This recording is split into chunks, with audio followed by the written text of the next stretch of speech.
प्रिय मित्रों, ज्योतिष आभा में आपका स्वागत है। ईस्वी सन 2026 की आप सभी लोगों को हार्दिक शुभकामनाएं। आज मैं कन्या राशि पर 2026 के फलादेश को लेकर के उपस्थित हुआ हूं। विलंब जरूर हुआ, कई मित्र हमसे पूछते रहे,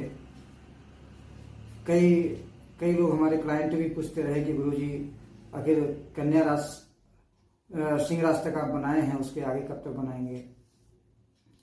तो थोड़ी व्यस्तता के कारण से मैं थोड़ा विलंब हुआ अवश्य, परंतु इसे आप देखें और इसमें जो भी फलादेश है उसको देख करके उसमें क्या आपके लायक है उस पर लाभ उठाएं।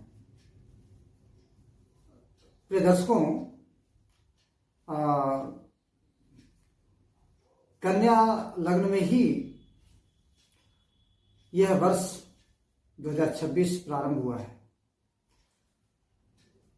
और यानी कि आप समय के सापेक्ष हैं, यह आपके लिए अत्यंत उत्तम है।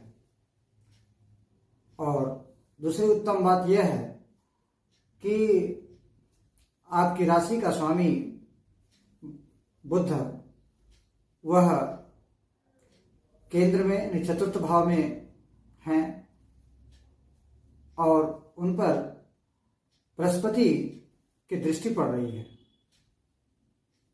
यह और उत्तम हो जा रहा है और आपके भाग्य भाव में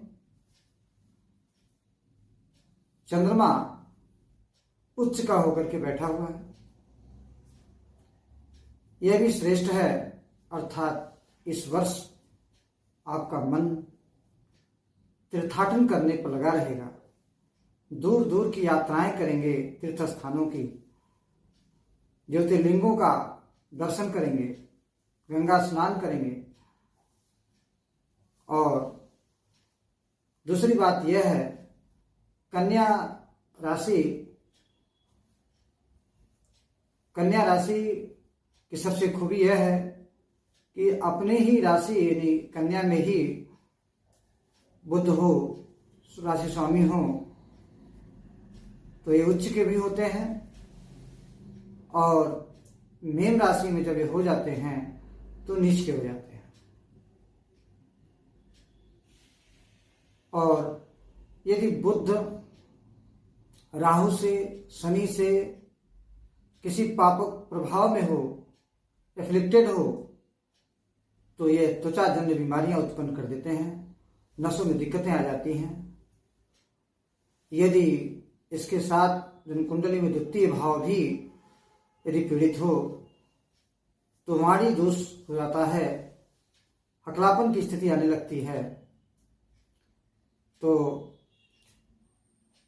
प्रिय दर्शकों, आपका 2026 बहुत अच्छा रहने वाला है और 21 मई 2026 को जब गुरु उच्च राशि में चले जाएंगे तो गुरु आपकी राशि से एकादश भाव में होकर के आपके पंचम भाव को देखेंगे। परंतु यह 3 दिसंबर तक की स्थिति बहुत अच्छी रहेगी। उसके बाद वहां जब राहु मकर के हो जाएंगे तो गुरु और राहु आपस में दृष्टि संबंध बना करके गुरु चंडाल दोष उत्पन्न करके थोड़ा समस्याएं उत्पन्न करेंगे, परंतु इसमें कोई परेशान होने की आवश्यकता नहीं है। आप यदि आपका पंचम भाव में राहु बैठे हुए हैं, मानसिक स्थिति में थोड़ा सा अगर असंतुलन आ रहा है तो गुरु की दृष्टि है। यदि आप 6, 7, 8, 9, 10 यानी शनि चालीसा का पाठ करेंगे और हनुमान जी की आराधना करेंगे तो आपके लिए ये बहुत ही बेहतर परिणाम देने वाले होंगे। और सबसे जरूरी बात तो यह है कि आपके राशि स्वामी बुध हैं तो गणेश जी की आराधना आपके लिए सर्वश्रेष्ठ होगी। हर बुधवार को गणेश जी को दुर्वा चढ़ाएं, यदि संभव हो तो प्रतिदिन चढ़ाएं, यदि संभव नहीं हो पा रहा तो हर बुधवार को चढ़ाएं। और ओम ब्रां ब्रीं ब्रौं श बुद्धाय नमः इस मंत्र का जप करते हुए, और यह ध्यान देना है कि बुध तो आपको अच्छा फल देने वाले हैं, लेकिन बुध अगर आपकी जन्म कुंडली में कहीं से भी अफेक्टेड हैं तो आपको तो त्वचाजन्य समस्याएं या पेट में डाइजेस्टिव सिस्टम डिस्टर्ब होना या नसों में दिक्कतें होना, ये सभी समस्याओं का शिकार होना पड़ सकता है। परंतु आपको घबराने की कोई आवश्यकता नहीं है। आप गणेश जी की आराधना करें और पेट साफ रखने की कोशिश करें, दिनचर्या बेहतर रखें, योगाभ्यास करते रहें, मेडिटेशन करते रहें। निश्चित रूप से आप स्वस्थ रहेंगे, दीर्घायु होंगे। 2026 आपका सुखद हो। बहुत बहुत शुभकामनाएं।